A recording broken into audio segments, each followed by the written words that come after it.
ప్రముఖ ఆధ్యాత్మిక క్షేత్రమైనటువంటి తిరుపతిలో హై టెన్షన్ వాతావరణం నెలకొంది. దీనికి సంబంధించినటువంటి డీటెయిల్స్ ఒక్కసారి చూసుకున్నట్టయితే వైఎస్ఆర్సీపీ నేత టీటీడీ మాజీ చైర్మన్ భూమన కరుణాకర్ రెడ్డి చేసినటువంటి వ్యాఖ్యలు ఏదైతే ఉన్నాయో, ముఖ్యంగా గోశాలను ఉద్దేశించి ఆయన మాట్లాడినటువంటి మాటలు, అంటే కూటమి అధికారంలోకి వచ్చిన తర్వాత గోశాలలో దాదాపుగా కొన్ని వందల ఆవులు చనిపోయాయన్నట్టుగా ఆయన చేసినటువంటి వ్యాఖ్యలు ఏవైతే ఉన్నాయో వాటిని టీడీపీ అంటే ప్రభుత్వం అధికారంలో ఉన్నటువంటి కూటమి సవాల్ చేయడం జరిగింది.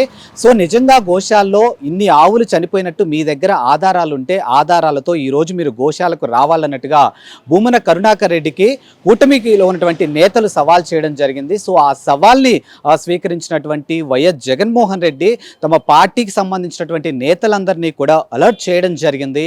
సో ఏదైతే వాళ్ళు సవాల్ చేశారో దాన్ని ఖచ్చితంగా మీరు తిప్పి కొట్టాల్సినటువంటి పరిస్థితులు ఉన్నాయి. కాబట్టి డెఫినెట్గా మీరంతా కూడా ఏదైతే ఇప్పుడు ఆధారాలు ఉన్నాయని మనం అన్నటువంటి అంశం ఏదైతే ఉందో ఆ అంశంతో డెఫినెట్గా గోశాలకు వెళ్ళాలి అన్నట్టుగా ఆయన ఒక ప్రకటన చేయడం జరిగింది. సో అందులో భాగంగానే ఇప్పుడు భూమన కరుణాకర్ రెడ్డి, ఆయన కుమారుడైనటువంటి అభినయ్ రెడ్డి, అలాగే ఎంపీ గురుమూర్తి వీళ్ళంతా కూడా గోశాలకు వెళ్ళే ప్రయత్నం చేశారు. సో మొత్తానికైతే పోలీసులు అంటే ప్రస్తుతం ఉన్నటువంటి ఆధ్యాత్మిక క్షేత్రమైనటువంటి తిరుపతిలో ఖచ్చితంగా ఒక రకమైనటువంటి విధ్వంసక వాతావరణం ఎక్కడ నెలకొంటుందో అన్న ఉద్దేశంతో పోలీసులు కూడా కంప్లీట్గా భూమన కరుణాకర్ రెడ్డిని, ఎంపీ గురుమూర్తిని, అలాగే అభినయ్ రెడ్డిని, వైఎస్ఆర్సీపీకి సంబంధించినటువంటి నేతలంతని కూడా అడ్డుకునే ప్రయత్నం అయితే చేశారు. మరోవైపు వాళ్ళు అసలు బయటకు రాకుండా భూమన కరుణాకర్ రెడ్డిని హౌస్ అరెస్ట్ చేశారన్నట్టు కూడా తెలుస్తూ ఉంది.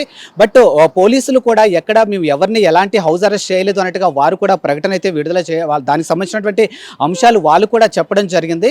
ప్రస్తుతానికైతే గోశాలకు వెళ్ళడానికి సిద్ధంగా ఉన్నటువంటి భూమన కరుణాకర్ రెడ్డిని కానీ, గురుమూర్తిని కానీ, అభినయ్ రెడ్డిని కానీ, అలాగే వైఎస్ఆర్సీపీకి సంబంధించినటువంటి కార్యకర్తలని, నేతలందరినీ కూడా పోలీసులు అడ్డుకునే ప్రయత్నం చేశారు. అందులో భాగంగా ఇప్పుడు భూమన కరుణాకర్ రెడ్డి, గురుమూర్తి కూడా రోడ్డు పైన పడుకొని వారి యొక్క నిరసనలు వ్యక్తం చేస్తూ ఉన్నారు.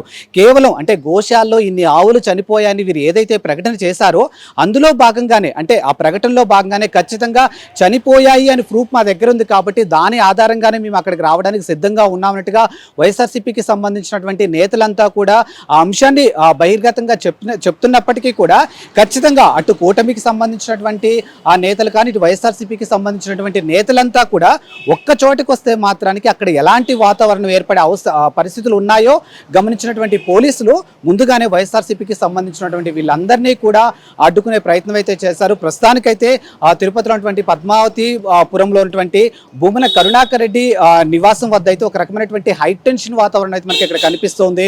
సో గోశాల వరకు వెళ్లకుండా పోలీసులు ఇప్పటికే భూమన కరుణాకర్ రెడ్డిని అడ్డుకునే ప్రయత్నం చేశారు. కాబట్టి ఆయన కంప్లీట్గా అంటే నేను ఏదైతే ఒక అంశాలు బయటకు తీసుకొచ్చానో గోశాల విషయంలో దాన్ని ఖచ్చితంగా నేను ప్రూవ్ చేసుకోవాలంటే నన్ను గోశాల వరకు పోనివ్వాలి అన్నట్టుగా ఆయన మాట్లాడుతున్నటువంటి మాటలు మనకి ఇక్కడ కనిపిస్తుంది. బట్ పోలీసులు మాత్రానికి ఎట్టి పరిస్థితుల్లో ఆయన్ని పంపించడానికి వీలు లేదు అన్నట్టుగా అడ్డుకునే ప్రయత్నం అయితే చేస్తున్నారు. అందులో భాగంగానే ఇప్పుడు ఆయన రోడ్డు పైన పడుకొని దానికి సంబంధించినటువంటి నిరసనలు అయితే వ్యక్తం చేస్తూ ఉన్నారు.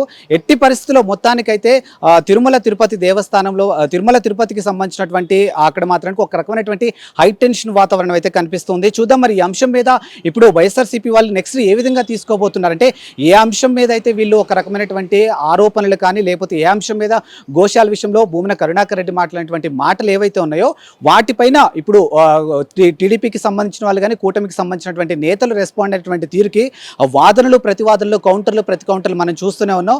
మరి ఇప్పుడు భూమన కరుణాకర్ రెడ్డి పోలీసులు పంపిస్తారా లేదా అనేది మాత్రం పెద్ద ప్రశ్నలా కనిపిస్తుంది. కెమెరామెన్ శంకర్తో ఆదిత్య.